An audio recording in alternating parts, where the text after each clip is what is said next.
I never imagined I'd become a stranger in my own home. For 8 years, my son Michael and his wife Jessica lived with me in the suburban Pennsylvania house that had been our family home for decades. It started as a temporary arrangement after they graduated college, just until they found jobs and saved enough for a place of their own. But months turned to years, and somehow we settled into a routine that seemed to work for all of us. My late husband left us comfortable enough that I didn't need to charge them rent. Michael found work as an IT specialist at the local hospital, while Jessica built her career as a marketing coordinator.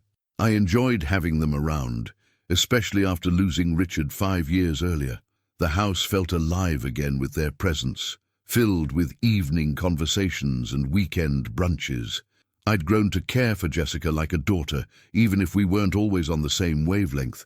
"Mum, we have something to tell you," Michael said one Sunday evening as we sat in the living room. The autumn rain tapped gently against the windows, and the warm light from the table lamp cast a golden glow across their faces. Jessica sat beside him, her hand resting on his knee. I lowered my book, marking the page with my finger. "What is it, honey?" They exchange that look couples share when they're about to deliver significant news. Jessica nodded, and Michael broke into a wide smile. "We're having a baby." My heart swelled. After 30 years as a labor and delivery nurse at Mercy General, I'd helped countless mothers bring their children into the world. Now, I'd be a grandmother. I set my book aside and embraced them both, tears welling in my eyes. "This is wonderful news," I said, my voice thick with emotion. "I'm so happy for you both." The next few months were a flurry of preparations. We converted the spare bedroom into a nursery, painting the walls a soft mint green. I dug out Michael's old crib from the attic, which my husband had crafted by hand. Jessica seemed genuinely touched when I presented it, running her fingers over the polished wood. "This is beautiful, Ellen," she said. "Thank you for keeping it all these years." But as her pregnancy progressed, I noticed subtle changes in our dynamic. Jessica became more reserved around me. Conversations that once flowed easily grew stilted. When I'd offer advice about pregnancy or childbirth, drawing from my decades of nursing experience, she'd smile tightly and change the subject. "I'm just following what my doctor and the books say," she'd reply, a new edge to her voice. I tried to give her space. Pregnancy can be overwhelming, especially for first-time mothers. Maybe she was just anxious about the impending changes to her life and body. I remembered feeling similarly when I was pregnant with Michael, terrified and excited all at once. Little Emma arrived on a crisp spring morning after 14 hours of labor. Michael called me from the hospital, his voice cracking with joy and exhaustion. "She's here, Mom. 7 pounds, 6 ounces. Jessica's doing great." I rushed to the hospital, a bouquet of pink roses and a small teddy bear in hand. When I entered the room, Jessica was cradling the baby, her face radiant despite the exhaustion. Michael stood beside them, looking at his daughter with such profound love it made my chest ache. "Would you like to hold your granddaughter?" Michael asked, carefully lifting Emma from Jessica's arms. I set down my gifts and reached for the tiny bundle, my nurse's hands automatically finding the proper support for her delicate neck. As I gazed down at Emma's perfect face, her bow-like lips and button nose, I felt the familiar rush of love that comes with holding new life. "She's absolutely perfect," I whispered, gently rocking her. That's when I noticed Jessica's expression. Though she smiled, her eyes had hardened, watching my every move with the baby. I attributed it to new mother protectiveness and carefully returned Emma to her after just a few minutes. The first few weeks after they brought Emma home were chaotic but joyful. I tried to be helpful without overstepping, preparing meals, doing laundry, and offering to watch the baby so the new parents could shower or nap. Michael seemed grateful, but Jessica grew increasingly tense around me, especially when I interacted with Emma. One afternoon, while Michael was at work, I heard Emma crying. Jessica had been in the shower, so I went to check on my granddaughter. I lifted her from the crib, murmuring soothing words as I checked her diaper. Jessica appeared in the doorway, her hair still wet, eyes wide. "What are you doing?" she demanded. She was crying, I explained, bouncing Emma gently. I thought I'd check on her while you were in the shower. Jessica crossed the room and took Emma from me, her movements abrupt. I would have heard her. You should have called me first. I stepped back, stung by her reaction. I'm sorry. I was just trying to help. She didn't respond, just turned away and began tending to the baby as if I weren't there. The message was clear. My help wasn't welcome, at least not with Emma. That night, I heard them arguing in their bedroom, Michael's voice low and placating, Jessica's sharp and insistent. The tension in the house continued to build over the next few days, though we all maintained a polite facade. But I could feel something significant had shifted, and a growing sense of unease settled in my stomach. The home that had once felt comfortable now seemed filled with unspoken rules and invisible boundaries, all centered around the newest member of our family. Emma was 3 months old when everything imploded. It was a warm Saturday in July, the kind where the air hangs heavy with humidity, and even the ceiling fans offer little relief. Michael had gone to the hardware store to fix a leaky faucet in the bathroom. Jessica was in the kitchen, preparing Emma's bottle, while the baby fussed in her bouncer. I'd just returned from my morning walk when I heard Emma's cries intensifying. Jessica seemed to be struggling with the bottle warmer, muttering under her breath. "Can I hold her while you get that ready?" I offered, already moving toward my granddaughter. Jessica whipped around. "No, I've got it." But Emma's cries grew more insistent. As Jessica continued fumbling with the warmer, I instinctively picked up my granddaughter, cradling her against my shoulder the way I'd seen Michael do countless times. Her tiny body relaxed against me, her cries softening to whimpers. "I said I had it," Jessica snapped, abandoning the bottle to storm over to us. Her face was flushed, her eyes narrowed. "Give her to me." I carefully transferred Emma back to her mother, confused by the hostility radiating from her. "I was just trying to help Jessica. She was crying." "I don't need your help," she said, her voice low and tight. "I'm her mother. I know what she needs." I stepped back, raising my hands in surrender. "Of course you do. I'm sorry if I overstepped." Jessica didn't respond, just turned away with Emma and continued preparing the bottle with one hand. The tension in the room was so thick I could barely breathe.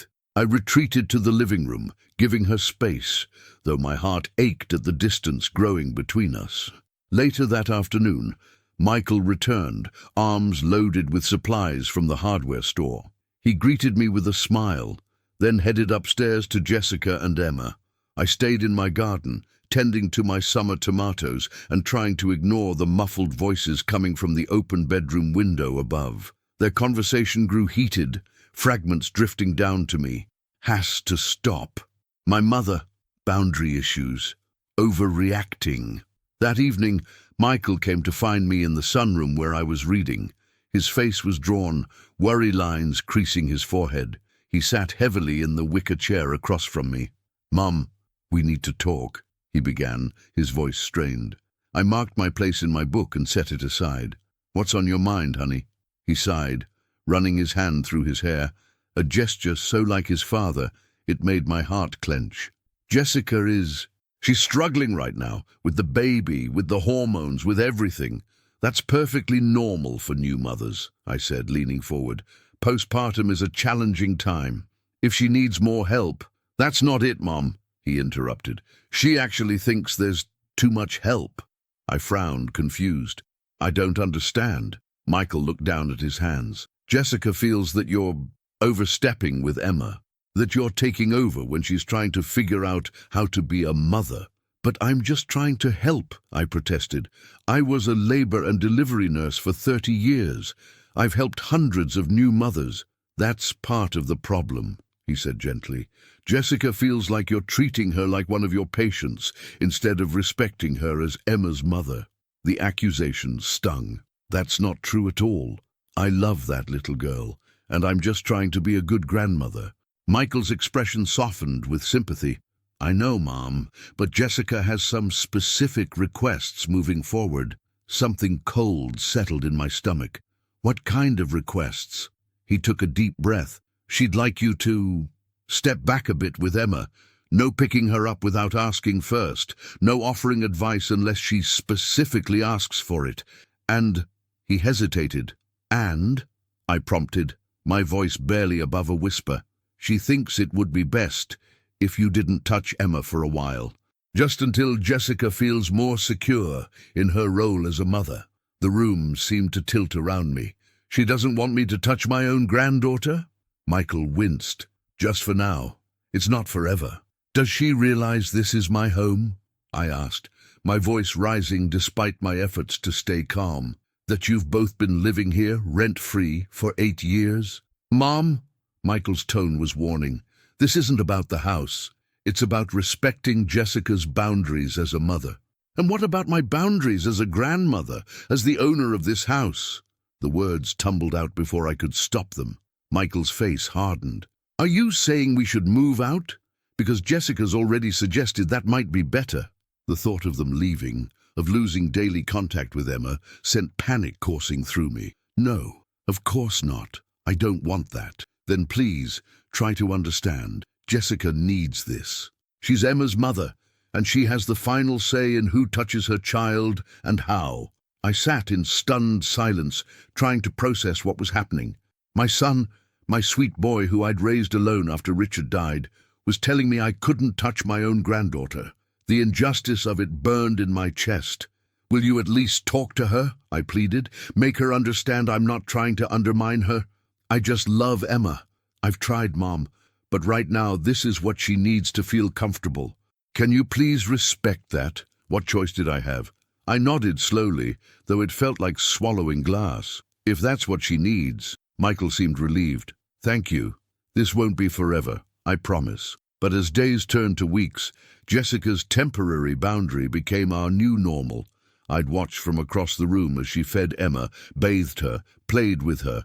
Michael would occasionally bring the baby near me, letting me coo and talk to her, but never letting me hold her. The one time I reached out to stroke Emma's cheek, Jessica appeared from nowhere, her eyes flashing. We talked about this, Ellen, she said coldly. No touching. I withdrew my hand as if burned. I'm sorry, I forgot. Maybe you need a reminder, she replied, taking Emma from Michael's arms and disappearing upstairs. That night I heard them arguing again, their voices carrying through the old house's walls. It's cruel, Jess, Michael was saying. She's her grandmother. It's my child, Michael, my rules. Our child, he corrected, and she's my mother. If you can't back me up on this, maybe we should reconsider our living situation. Their voices dropped then, but the damage was done. I lay awake, tears sliding silently into my pillow, wondering how we had come to this. The woman living under my roof was systematically cutting me off from my granddaughter, and my son seemed powerless or unwilling to stop it. Something had to change, but I wasn't sure what. All I knew was that I couldn't continue living like a guest in my own home, watching my granddaughter grow up from a distance, forbidden from the simple joy of holding her in my arms. Emma's first birthday approached, marking nearly 9 months since I'd been allowed to hold my granddaughter. 9 months of watching from a distance as she learned to sit up, crawl, and eventually take her first wobbly steps. 9 months of biting my tongue when Jessica made parenting decisions I disagreed with, of pretending not to notice when she rolled her eyes at my presence in the room. I'd become a ghost in my own home, tiptoeing around Jessica's moods and restrictions. The only time I felt any connection to Emma was when Jessica was out and Michael would secretly let me sit with the baby, though he maintained the no-touching rule out of fear of his wife's reaction. She just needs time, Michael would say, though his reassurances had grown hollow as months passed with no change. The breaking point came 3 days before Emma's birthday. I'd spent the afternoon baking a special cake, a family recipe that I'd made for Michael's birthdays throughout his childhood. The kitchen was warm and fragrant with the smell of vanilla and cinnamon when Jessica returned from her mother's house in Pittsburgh. "What's all this?" she asked, eyeing the cooling cake with suspicion. "Just a birthday cake for Emma," I said, keeping my tone light. "It's the same one I used to make for Michael when he was little." Her face hardened. I already ordered a cake from Magnolia Bakery. It's gluten-free and has no refined sugar." "Oh," I said, deflating. "I didn't know. Well, this can be an extra, or maybe for the adults." "We don't need 2 cakes," she interrupted. "And I've told you before, I'm monitoring Emma's sugar intake. She won't be having any of that." She gestured dismissively at my creation. I took a deep breath, willing myself to stay calm. "Jessica, it's just a birthday cake. 1 piece won't hurt her." "I'm her mother, and I decide what goes into her body," she snapped. "Not you." "I understand that, but—" "No, I don't think you do understand," she cut in, her voice rising. "Since day one, you've been trying to undermine me, using your experience as an excuse to take over. Emma is my daughter. I make the decisions, not you. The accusation was so unfair it took my breath away. I've respected your rules for months, Jessica. I haven't even touched my own granddaughter because you asked me not to. How is that undermining you?" She laughed, a harsh sound without humor. "Please. You think I don't see those looks you give me, or how you whisper to Michael when you think I can't hear? You've been trying to drive a wedge between us since Emma was born." "That's not true," I protested. "I've only ever wanted to help and be a part of Emma's life. By criticizing everything I do, by constantly hovering, I'm sick of feeling like a guest in this house when I'm trying to raise my daughter." The irony of her statement was too much. "This is my house, Jessica. I've opened it to you and Michael for 8 years. I've given you a place to live, rent-free, while you built your careers and saved money." "And you've held it over our heads the entire time," she shot back. "If we're such a burden, maybe we should just leave." "I've never said you were a burden," I replied, my voice trembling with emotion.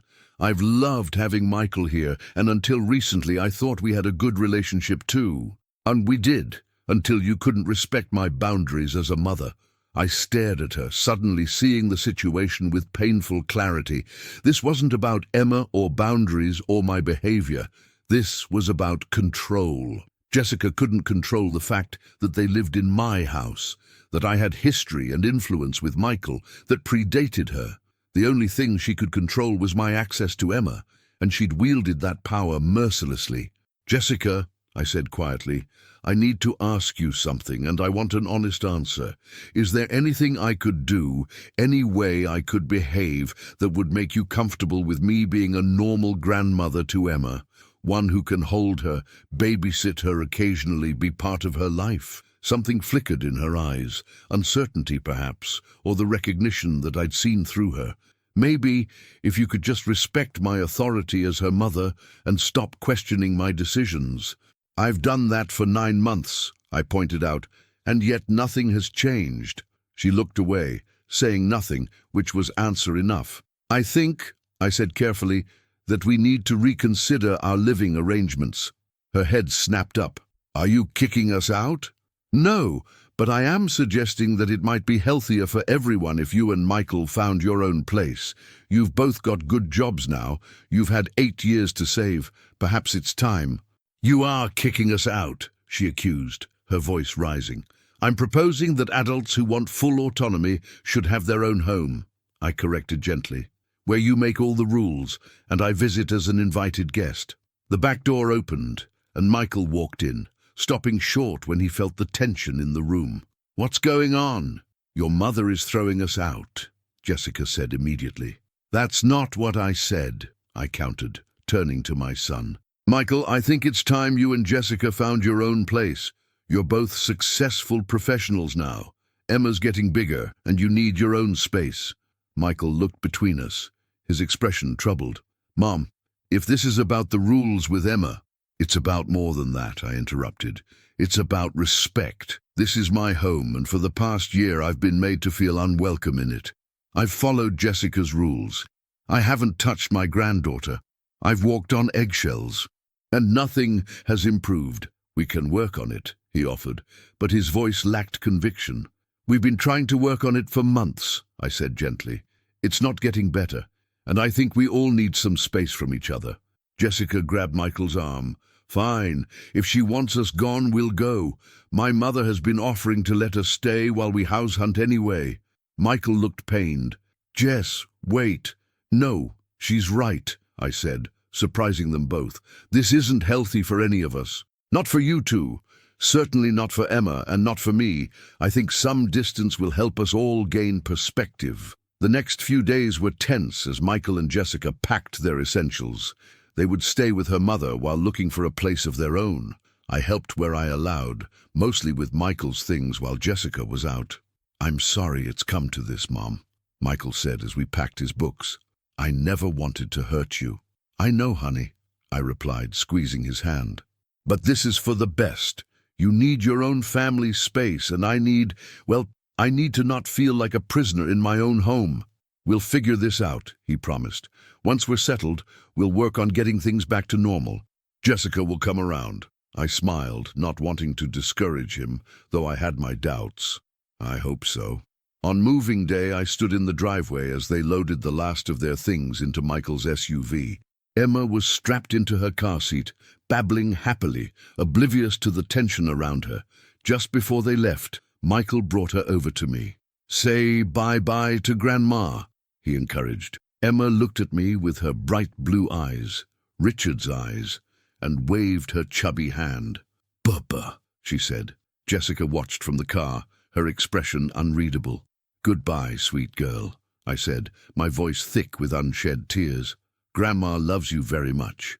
"Mom," Michael said quietly, "can you just—" "This once?" He was offering me the chance to hold Emma, to feel her in my arms one more time before they left. I glanced at Jessica, whose jaw had tightened, and then back at my granddaughter, who was reaching for my silver pendant with curious fingers. "It's okay," I said, stepping back. "We'll have plenty of time for that. Later." Michael's face fell, but he nodded, understanding my decision. This wasn't about one hug. It was about establishing a new dynamic, one where I wasn't always yielding to keep the peace. As I watched them drive away, a mixture of sadness and relief washed over me. For the first time in years, I was alone in my house. The silence was deafening, but also somehow peaceful. No more tension, no more walking on eggshells, no more watching my granddaughter grow from a distance. I went inside and wandered through the rooms that had once been filled with Michael and Jessica's presence. In the nursery, they'd left behind the crib, my husband's handiwork, too bulky to take to Jessica's mother's house. I ran my fingers over the smooth wood, remembering.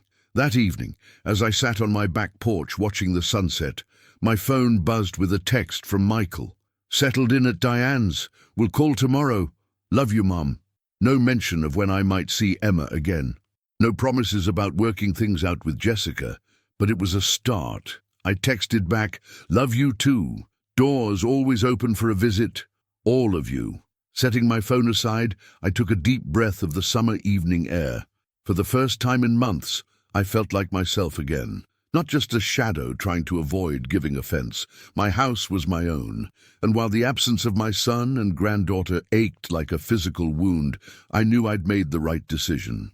Sometimes love means setting boundaries, even when it breaks your heart to do so. And sometimes the only way to find your way back to each other is to first create some distance. As the stars began to appear in the darkening sky, I made a silent promise to myself, to Michael, and to little Emma.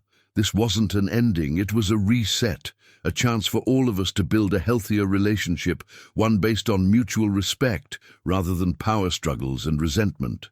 I didn't know how long it would take or what challenges lay ahead, but I was certain of one thing. Someday, I would hold my granddaughter in my arms again.